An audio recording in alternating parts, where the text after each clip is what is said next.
awal cerita, diperlihatkan situasi di sebuah rumah sakit, di mana beberapa dokter akan melakukan operasi pengangkatan organ tubuh dari seorang pendonor misterius, usai memateni dirinya sendiri. Setelah beberapa saat, operasi pun selesai. Namun, hal aneh terjadi. Tubuh sang pendonor perlahan menghilang bagaikan debu yang diterbangkan oleh angin. Selang beberapa waktu kemudian, terlihat seorang remaja wanita bernama Wan So dan ayahnya Park Jong Min sedang melakukan konsultasi dengan dokter pasca operasi transplantasi hati yang diterima oleh Wan So. Saat itu, sang dokter merasa heran, sebab Wan So terlihat terlalu sehat untuk seseorang yang baru saja menerima hati baru tanpa merasakan efek samping apapun. Saat sedang makan bersama, Jongmin melihat sebuah tato di tangan putrinya dan mulai berpikir bahwa mungkin Wanso telah masuk ke dalam pergaulan yang tidak baik. Namun Wanso mengatakan bahwa dirinya bahkan tidak memiliki teman dan gambar di tangannya mungkin merupakan efek dari operasi yang baru saja ia jalani. Wanso kemudian meminta ayahnya agar mengizinkannya kembali berlatih taekwondo. Akan tetapi, Jongmin dengan tegas menolaknya karena masih mencemaskan kesehatan putrinya itu. 내 새끼까지 가면서 네 아버지는 너 따라서. Sementara itu, di tempat lain, seorang pria tua bernama So Yong Chun, yang diakui sebagai dewa oleh para pengikutnya, sedang terbaring lemah usai menjalani operasi pankreas. Anehnya, sang anak So Chun Wa yang merawatnya justru menginginkan agar ayahnya segera innalillahi karena merasa sang ayah sudah terlalu sering menjalani operasi. Namun, hal tak terduga terjadi. Yong Chun tiba-tiba sadar dari koma dan bahkan terlihat lebih sehat daripada sebelumnya. 배고프다. 고기 좀 구워봐. Kembali pada Wanso, yang kini berada di tempat latihan milik ayahnya. Ia sangat ingin ikut berlatih, namun sang ayah tetap tidak mengizinkannya. Hingga akhirnya, ia melihat salah satu murid ayahnya yang sedang berlatih menendang, lalu mencoba untuk ikut mengajarinya. Tanpa disangka, kekuatan tendangan Wanso justru melampaui batas kewajaran. Begitu kuat hingga samsak yang ditendangnya rusak seketika. 일이야. 아버지, 우리 도장에 크게 될 놈이 들어왔습니다. Tak berhenti sampai di situ. Dalam perjalanan pulang, Wanso masih ingin mencoba hal lain. Ketika melihat sebuah jalan menanjak, ia tiba-tiba terdorong untuk berlari melewatinya. Hasilnya, kecepatannya jauh melampaui kecepatan manusia pada umumnya.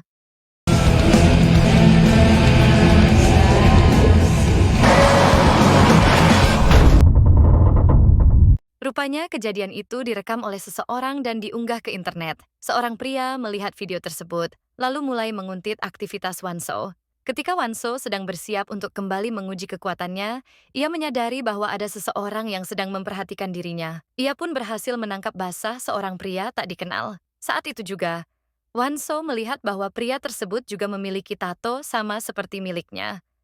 Pada akhirnya Wanso mengetahui jika pria bernama Park Jisung itu juga memiliki kekuatan super sama seperti dirinya. Jisung mengaku bahwa ia baru saja menerima donor paru-paru dan kemungkinan besar dari pendonor yang sama dengan Wanso. Wanso kemudian bertanya, kekuatan seperti apa yang dimilikinya? Sebagai jawaban, Jisung memperlihatkan keahliannya. Dengan sekali seruput, minumannya langsung habis. Dan sesaat kemudian ia menghembuskan angin kencang dari mulutnya hingga membuat tempat itu berantakan.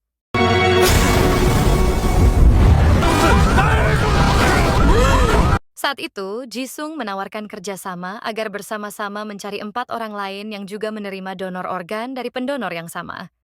Sementara itu, di tempat lain, seorang pria bernama Gidong yang telah menerima donor kornea terlihat sedang berada di sebuah toko elektronik. Sesaat setelah Gidong menjentikan jarinya, seakan-akan hal itu berhasil mengontrol semua alat elektronik di tempat itu dan membuatnya bekerja sesuai keinginannya.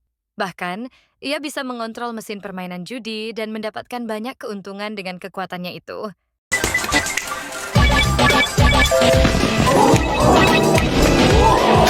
Kini, Wanso dan Jisung sedang memikirkan cara untuk menemukan penerima donor lainnya. Tiba-tiba, seorang wanita bernama Sonyo datang menghampiri mereka untuk menawarkan yogurt miliknya. Tanpa basa-basi, Jisung langsung meminta agar ia menunjukkan kedua lengannya untuk memastikan apakah wanita itu juga memiliki tato. Namun, ternyata tidak ada. Akan tetapi, saat Sonyo hendak mengambil yogurt dengan varian rasa lain, saat itulah terlihat sebuah tato yang tampaknya belum lengkap di panggulnya. Segera, Wanso dan Jisung menjelaskan tentang kekuatan yang mereka miliki setelah menjalani transplantasi dari pendonor misterius dan menanyakan kekuatan apa yang dimiliki Sonyo setelah menerima transplantasi ginjal. Sayangnya, Sonyo belum menemukan kekuatan apapun yang ia miliki. Ia pun berpikir bahwa kekuatannya mungkin adalah menjadi lebih muda dan cantik. Di saat bersamaan, Gidong, yang sejak tadi diam-diam mendengarkan pembicaraan mereka, tiba-tiba menunjukkan kekuatannya dengan melacak semua informasi pribadi mereka. Rupanya, Gidong jauh lebih mudah menemukan mereka berkat kornea yang ia terima. Ia bisa melihat cahaya dari setiap tato yang dimiliki oleh para penerima organ lainnya, asalkan berada dalam jarak tertentu. Mendengar hal itu, Sonyo mengusulkan agar Gidong menjadi ketua dalam kelompok mereka. Sementara itu, Wanso berpikir bahwa dengan kemampuan yang dimiliki Gidong, mereka akan lebih mudah melacak penerima donor lainnya. Sayangnya, usulan itu tidak disukai oleh Jisung. Sejak awal, ia memang terlihat tidak terlalu menyukai kepribadian Gidong yang petantang-petenteng. Hal itu pun memicu sedikit ketegangan di antara mereka. 맙시다는 반말에 가까운 건데 몇 년생이세요? 88. 나 87인데? 나 빠른 빠른 몇 월? 빠른 4월. 4월이 무슨 빠르냐? 국룰이 아니지 않나?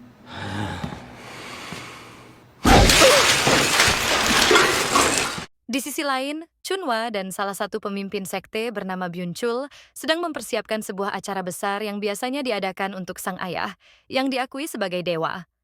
Saat itu, Byunchul menawarkan sebuah kerjasama agar ia bisa menggantikan posisi Yongchun. Di saat bersamaan, Yongchun tiba dengan kursi kebesarannya. Ia sudah mengetahui semua rencana busuk mereka. Sempat terjadi adu mulut antara kedua pria tua itu, dan tanpa diduga, kekuatan dalam diri Yongchun tiba-tiba menyerap seluruh energi milik Byunchul, hingga tubuhnya terlihat sedikit lebih muda. Yongchun kemudian melihat tangannya yang memiliki sebuah tato dan mencoba menyerap energi dari sebuah tanaman. Seketika, tanaman itu layu dan mati.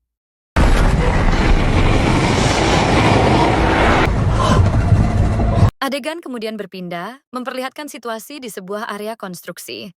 Terlihat seorang pria bernama Yakson, manajer pabrik yang telah menerima donor hati dari pendonor misterius, sedang menegur para pekerjanya. Salah satu pekerja kemudian menyela dan mulai mengkritik buruknya sistem keamanan kerja karena peralatan keselamatan yang tidak memadai. Di saat yang sama, terdengar keributan. Salah satu pekerja mengalami kecelakaan saat bekerja. Menyadari situasi yang genting, Yakson segera menggunakan kekuatannya untuk menyembuhkan luka si pekerja. Namun, sebagai akibatnya, ia harus ikut merasakan rasa sakit yang sama. Untuk memulihkan kembali energinya, Yakson harus meminum banyak air.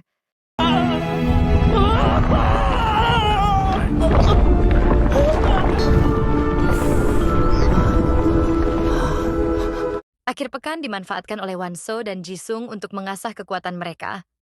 Jisung mengatakan bahwa kini, setelah memiliki kekuatan super, mereka harus saling berteman dan bekerja sama untuk mencari penjahat yang mungkin berniat merebut kekuatan tersebut. Mendengar hal itu, Wanso pun menjadi bersemangat dan berkata bahwa jika suatu saat Jisung berada dalam bahaya, ia harus segera memberitahunya. Di tengah pembicaraan, Sonyo datang dengan penuh antusias. Ia mengumumkan bahwa dirinya telah menemukan kekuatannya dan ingin menunjukkannya. Namun, sayangnya, hal itu tidak dihiraukan oleh Wanso dan Jisung. Mereka terlalu fokus pada pembicaraan mereka sendiri, sehingga membuat Sonyo merasa seolah-olah hanya dirinya yang tidak memiliki kekuatan. Di saat yang bersamaan, mereka menerima pesan dari Gidong yang meminta pertolongan. Ternyata, Gidong sedang mengalami masalah di sebuah tempat permainan mesin judi setelah menang jackpot sebanyak 17 kali berturut-turut. Sang pemilik tempat merasa sangat dirugikan dan mulai curiga, terutama setelah melihat Gidong menjentikan jarinya setiap kali bermain. Tak lama kemudian, Jisung tiba di lokasi. Namun, alih-alih membantu, ia sama sekali tidak menghiraukan situasi yang sedang terjadi dan malah pergi ke toilet untuk menyetor. Sementara itu, Wanso dan Sonyo menyusul dari belakang. Wanso meminta agar Gidong dilepaskan, namun pemilik tempat itu menolak mentah-mentah dan bersiap untuk menyelesaikan masalah dengan cara kekerasan. Tepat saat situasi memanas, Wanso mendapatkan ide. Ia berhasil memancing Jisung untuk mengeluarkan kekuatannya.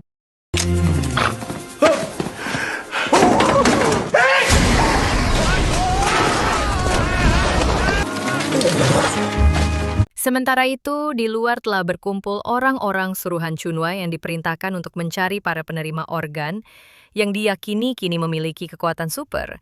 Namun sayangnya mereka justru harus menyaksikan aksi kejar-kejaran kacau antara keempat manusia super tersebut dan pemilik tempat judi yang masih ngotot ingin menyelesaikan perhitungan.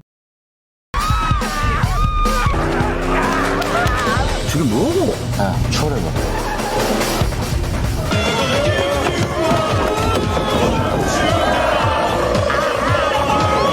Dengan kekuatan berlari cepat yang dimilikinya, Wanso berhasil mengelabui semua orang. Meskipun sempat kehilangan kendali akibat menerima panggilan dari ayahnya di saat genting, pada akhirnya Wanso berhasil menyelamatkan rekan-rekannya tepat waktu.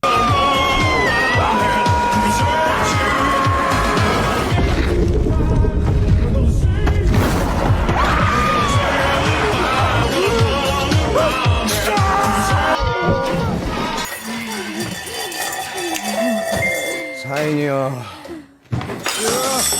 Namun, seperti halnya dalam siklus pertemanan pada umumnya, benturan kecil tak bisa dihindari. Kali ini, Jisung sudah tidak bisa lagi menahan diri terhadap sikap Gidong yang dirasanya terlalu seenaknya. Bahkan untuk urusan sederhana seperti membayar makanan yang seharusnya patungan pun, Gidong enggan membayar. 팔아먹은 것도 친구 훔친 거더만. 그러니까 친구가 없지. Hal itu menyinggung perasaan Jisung, hingga akhirnya pecahlah pertengkaran besar di antara mereka. Dengan kemampuan hackernya, Gidong membalas dengan mengorek informasi pribadi Jisung, termasuk masa lalunya yang menyakitkan seperti naskah miliknya yang pernah dicuri oleh temannya sendiri.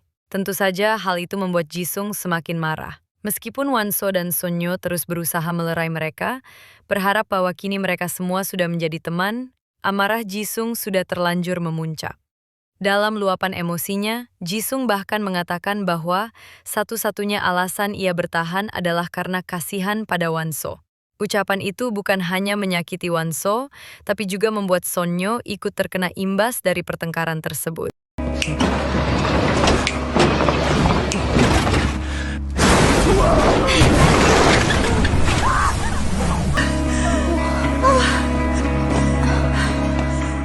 왜 그래요, 진짜! 이럴 거면 이제 만나지를 마요.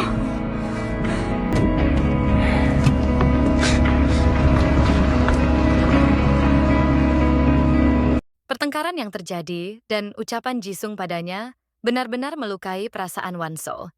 Ia menangis sejadi-jadinya, tepat saat ayahnya datang dengan amarah karena seharian tak bisa menghubunginya. Dengan nada tinggi, Jongmin terus menanyai Wanso tentang siapa saja teman-temannya dan kenapa ia keluyuran hingga sulit dihubungi. Namun alih-alih menjawab, semua tekanan itu justru semakin menghancurkan hati Wanso.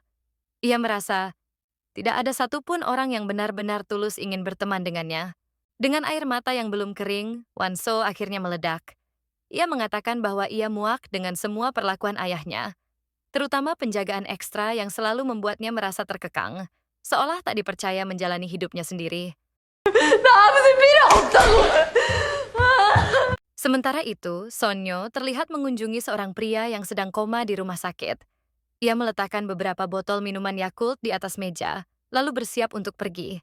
Namun saat berjalan keluar, ia berpapasan dengan seorang wanita, yang ternyata adalah istri dari pria tersebut. Wanita itu mengajaknya untuk minum teh dan mengobrol sebentar. Dalam percakapan mereka, perlahan terungkap sebuah kenyataan pahit. Sonyo pernah mencoba mengakhiri hidupnya sendiri, dan entah bagaimana suami dari wanita itu justru menjadi korban dari peristiwa tersebut. Wajah sang wanita menunjukkan ketidaksukaan yang begitu jelas terhadap Sonyo. Namun hal itu tidak membuat Sonyo tersinggung, karena ia sendiri masih terus dihantui rasa bersalah atas apa yang telah terjadi. 괜히 또 질식해서 죽겠다고 불러서 우리 남편같이 엉뚱한 사람 죽게 만들지 말고 나 아줌마가 죽었으면 좋겠어요. Keesokan harinya, Wanso bertemu kembali dengan Jisung, dan keduanya tampak sudah berdamai. Di saat itu, Wanseo kembali menanyakan dengan serius, apakah Jisung benar-benar tulus saat mengatakan bahwa ia hanya merasa kasihan padanya. Mendengar pertanyaan itu, Jisung tampak sedikit terkejut, lalu menarik kembali ucapannya.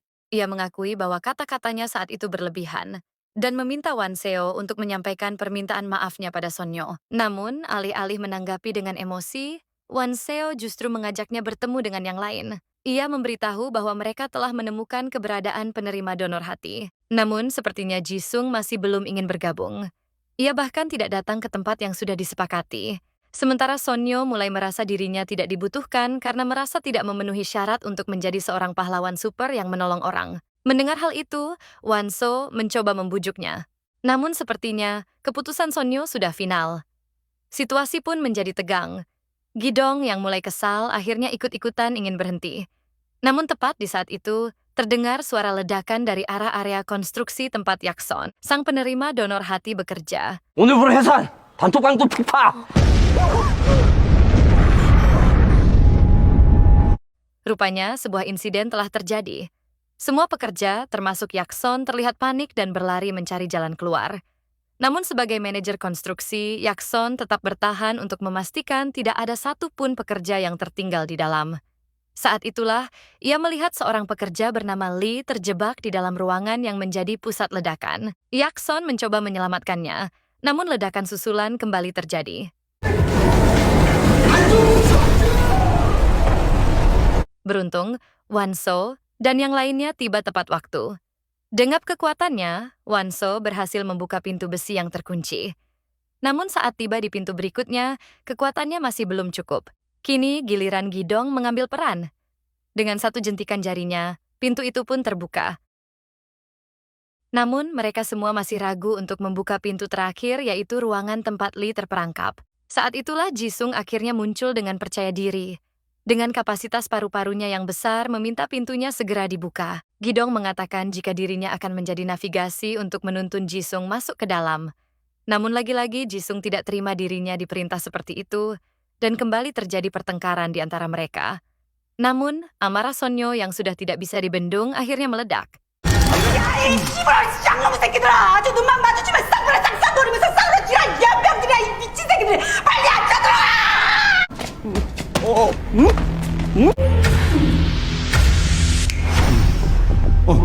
왼쪽. Dan pada akhirnya, mereka berhasil menyelamatkan pekerja itu.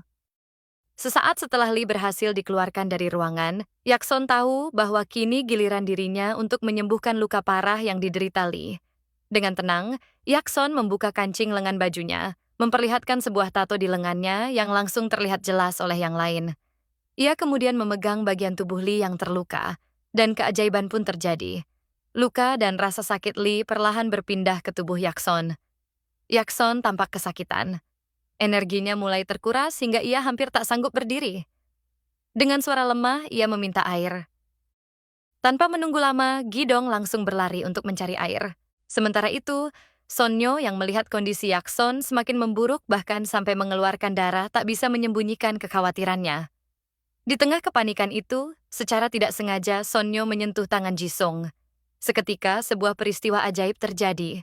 Tato milik Sonyo mulai bersinar, lalu menyerap energi dari tato milik Jisung, dan energi itu seolah ditransfer langsung ke tato milik Yakson.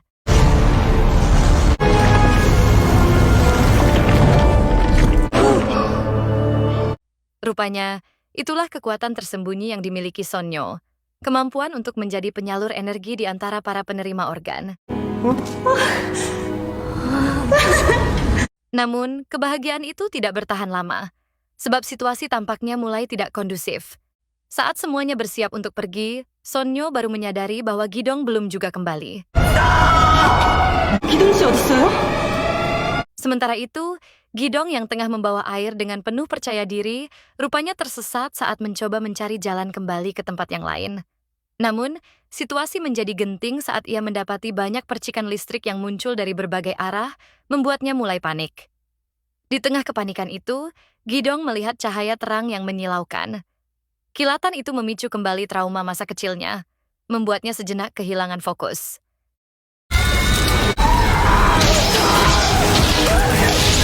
Di sisi lain, Jisung ditugaskan untuk membawa Lee keluar dari lokasi.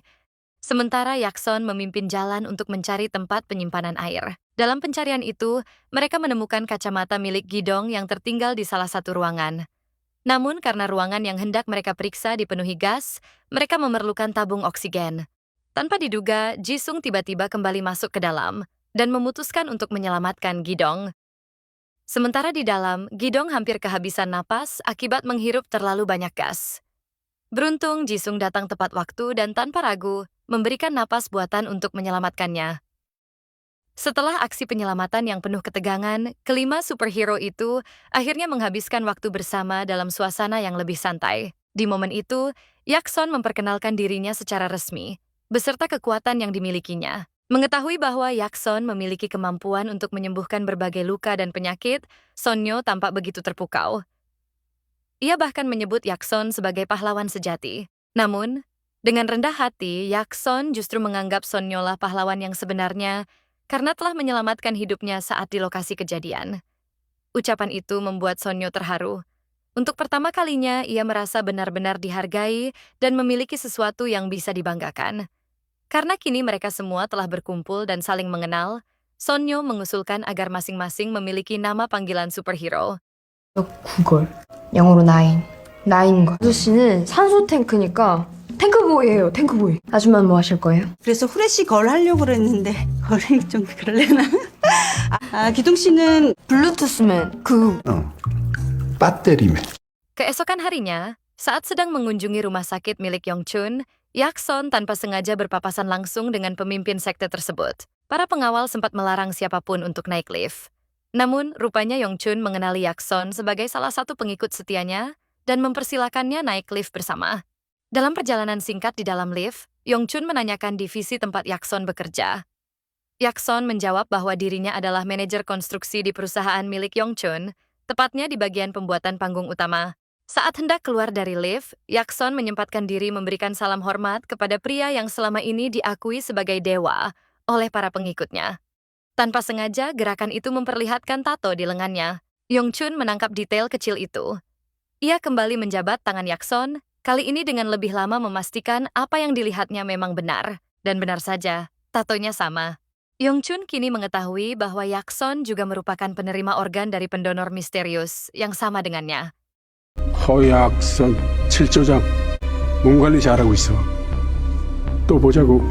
Namun sebelum Yongchun sempat bertindak, anaknya, Chunwa, sudah lebih dulu mengutus manajer Jo untuk menangkap Yakson secara diam-diam. Yakson dibawa ke sebuah ruangan tersembunyi di dalam rumah sakit. Di sana, ia diberikan suntikan anestesi paling kuat. Anehnya, meskipun tubuhnya mulai lemas, kesadarannya tidak hilang sepenuhnya. Chunwa yang tidak sabaran, berencana membelah dada Yakson tanpa menunggu efek bius bekerja sepenuhnya. Namun, tepat sebelum ia melancarkan aksinya, Yongchun tiba-tiba muncul dan menghentikannya. Saat itu, Yongchun mencoba menyerap energi dari tubuh Yakson melalui sentuhan, metode yang sebelumnya berhasil ia gunakan. Namun ternyata, teknik itu tidak berhasil digunakan pada sesama penerima organ dari pendonor yang sama.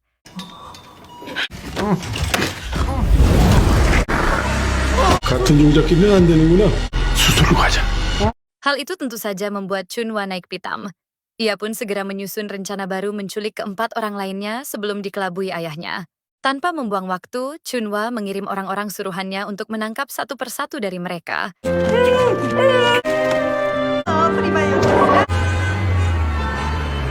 Namun, giliran Wanso ternyata tidak berjalan semudah itu. Dengan kemampuan bela dirinya yang cukup mengesankan, Wanso berhasil mengalahkan para anak buah Chunwa meski menggunakan cara yang sedikit licik. Ia sengaja bersembunyi di belakang ayahnya dan membuat seolah-olah sang ayahlah yang telah mengalahkan mereka semua.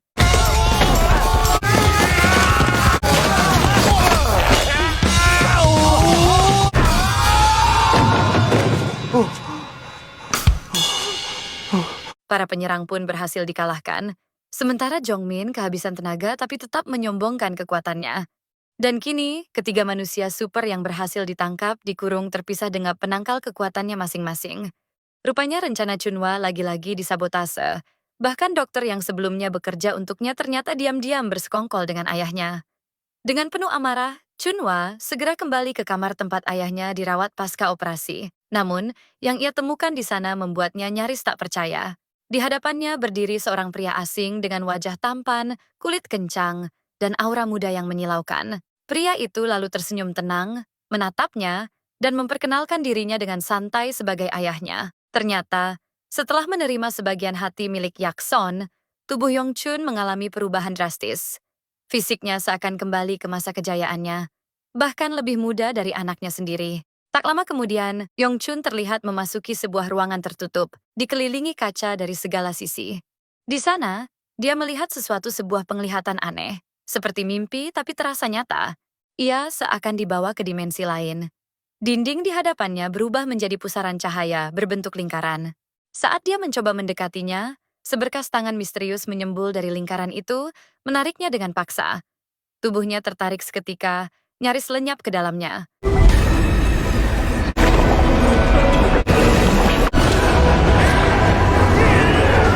Namun, dengan seluruh kekuatan Ni, ia akhirnya berhasil melepaskan diri dan kembali ke ruang nyata. Sementara itu, di tempat lain, Wanso yang tak kunjung mendapat kabar dari teman-temannya mulai cemas. Ia membuka ponsel dan mencoba mengirim pesan ke grup chat mereka, berharap salah satu dari mereka bisa merespons. Di saat yang sama, Gidong sedang berjuang agar bisa menjentikan jari kakinya karena akses tangannya telah dibatasi. Usahanya pun berhasil.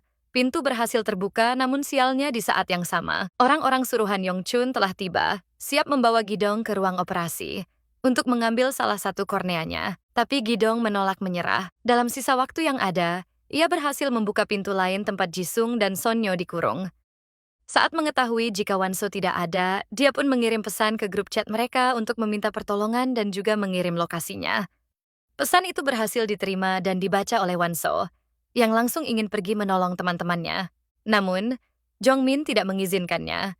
Ia bahkan menangis sejadi-jadinya karena berpikir bahwa selama ini putrinya telah diganggu oleh para perundung, dan kini ia tidak lagi ingin anaknya pergi kemanapun, apalagi setelah Wan So mengatakan bahwa dirinya ingin menolong teman-temannya. Namun, berkat kegigihannya, Wan So akhirnya berhasil meyakinkan ayahnya untuk mengizinkannya pergi, meskipun sang ayah memutuskan untuk ikut bersamanya. Kini, operasi pemindahan kornea telah selesai. Beruntungnya, hanya satu kornea yang berhasil diambil karena, menurut dokter, kornea mata yang satunya mengalami kerusakan. Walaupun begitu, Yongchun muda kini telah memiliki kekuatan untuk mengendalikan gelombang elektromagnet.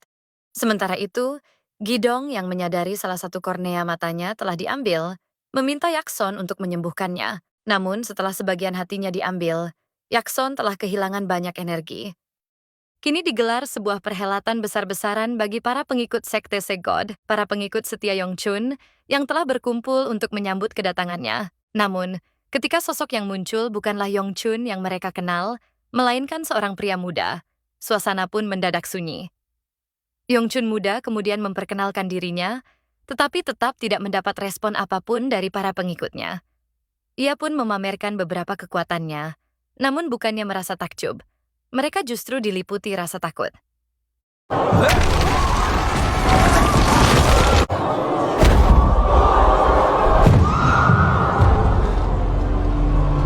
Hingga akhirnya, Yongchun mendekati seorang pria lumpuh yang duduk di kursi roda. Ia memegang kaki pria itu, dan seketika pria tersebut sembuh dari kelumpuhannya.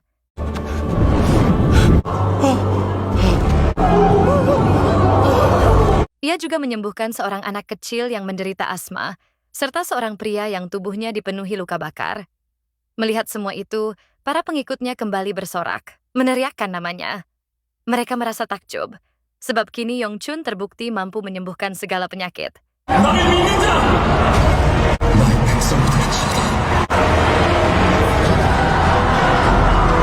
Sementara itu, di luar gedung, Wanso dan Jongmin akhirnya tiba. Hal itu tidak luput dari perhatian Yongchun, yang sengaja membuka pintu ruang bawah tanah agar Wanso dan ayahnya masuk. Ketika mereka berada tepat di ruang bawah panggung, Yongchun baru saja turun dengan kursi kebesarannya untuk menyambut kedatangan mereka. Wanso sempat bertanya siapa sebenarnya Yongchun. Saat itu, Yongchun berjalan mendekat dan berniat bersalaman dengan Jongmin. Namun, begitu melihat tato di tangan Yongchun, Wanso langsung menjauhkannya dari sang ayah. Dan untuk pertama kalinya, Wanso menunjukkan kekuatannya di depan ayahnya. Tak lama kemudian, Sonyo dan Jisung datang. Mereka bertiga akhirnya berkumpul kembali, meski keadaan Gidong dan Yakson masih belum diketahui. Di tengah situasi yang belum memanas itu, Jongmin dengan sombongnya ingin mencoba peruntungannya melawan Yongchun. Hasilnya sudah bisa ditebak, bukan? Untung saja Wan So sigap menahan ayahnya sebelum terbentur terlalu keras. 안 죽었지?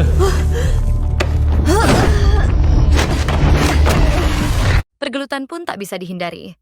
Dengan kekuatan yang setara, Wanso dan Yongchun memulai pertarungan mereka, saling unjuk kemampuan bertarung yang luar biasa. Namun pada akhirnya, Wanso mulai kehilangan tenaga dan sedikit dibuat tak berdaya.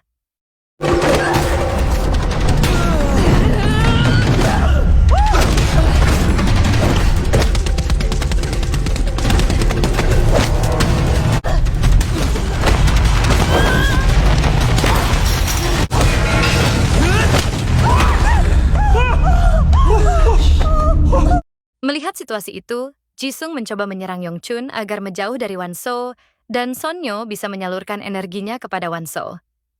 Sayangnya, Yongchun, yang pada dasarnya telah memiliki 3 kekuatan super dalam tubuhnya, berhasil mengelabui mereka. Jisung pun ikut dibuat pingsan. Saat Yongchun mendekati Sonyo, ia tidak menyadari bahwa tato milik Sonyo mulai menyerap energi dari tato di tubuhnya. Seketika, Yongchun teringat pada sebuah penglihatan yang pernah ia alami, lalu menyadari bahwa jika Sonyo mau bekerja sama dengannya, proses pemindahan kekuatan akan menjadi jauh lebih mudah.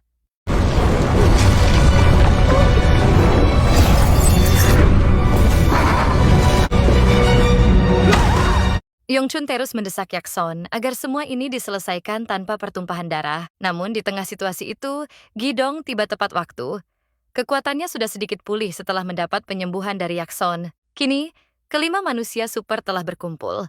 Mereka memutuskan untuk saling menyalurkan energi, agar masing-masing mendapatkan kekuatan cukup untuk bertarung kembali. Pertarungan antara Wanso dan Yongchun pun dimulai lagi.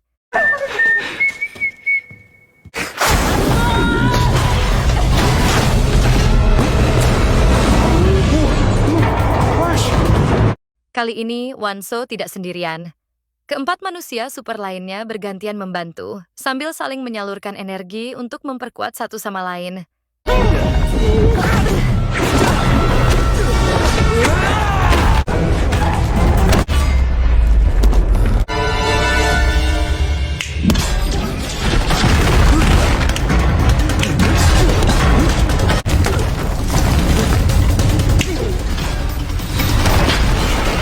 Dengan cara itu, Gidong berhasil memperlambat pergerakan Yongchun menggunakan kekuatan jentikan jarinya yang mematikan. Namun situasi semakin genting. Pertarungan sengit itu membuat pilar-pilar penopang bangunan mulai retak. Jika sampai runtuh, semua orang di dalam gedung, termasuk mereka berlima, akan ikut terkubur. Kesabaran Yongchun pun habis. Wajahnya dipenuhi amarah. Ia menyerang satu persatu lawannya tanpa henti, sampai akhirnya Wanso nyaris kehilangan nyawanya. 이건 니들이 그런 거다.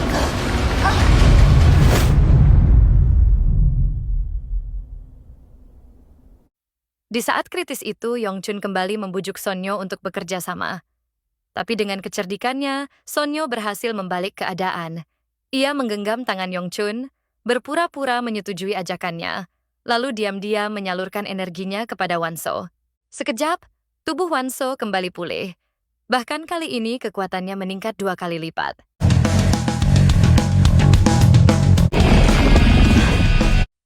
Serangan demi serangan ia lancarkan, dan Yongchun tak mampu lagi menangkisnya. Hingga akhirnya Yongchun pun tumbang.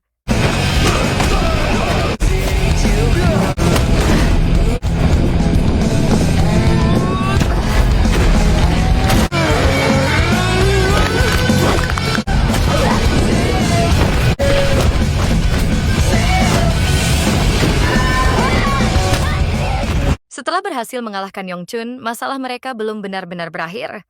Pilar-pilar penopang di atas masih dalam kondisi kritis. Jika menunggu lebih lama, maka nyawa banyak orang akan terancam. Yakson, meskipun adalah manajer konstruksi di tempat itu, tapi dia bukanlah seorang teknisi.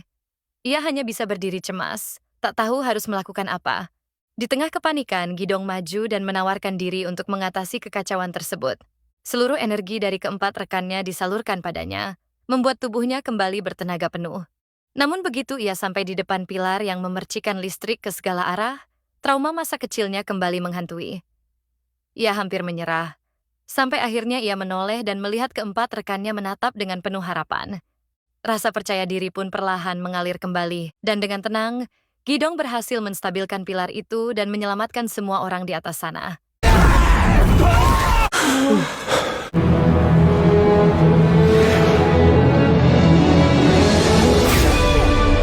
Ketika situasi dirasa sudah aman, mereka bersiap untuk mengembalikan kekuatan masing-masing. Namun tiba-tiba, sesuatu yang tak terduga terjadi. Yongchun ternyata belum sepenuhnya kalah.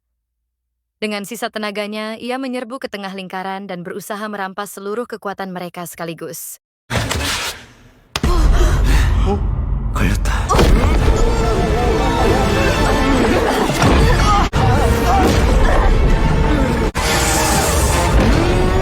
Mereka berusaha keras melepaskan diri, tapi genggaman Yongchun begitu kuat. Saat harapan nyaris pupus, Wanso memanggil ayahnya dan Jongmin datang dengan tendangannya yang luar biasa dan berhasil memutus aliran energi itu.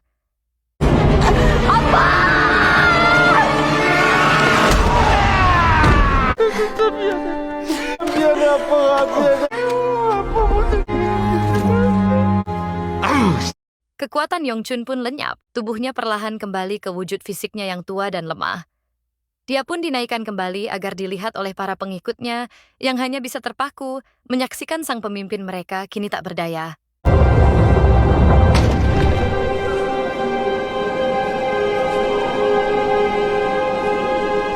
에이, 씨발은. Pertarungan dengan orang jahat pun berakhir, dan kelima manusia super itu juga berhasil menyelamatkan nyawa banyak orang. Dan film pun tamat.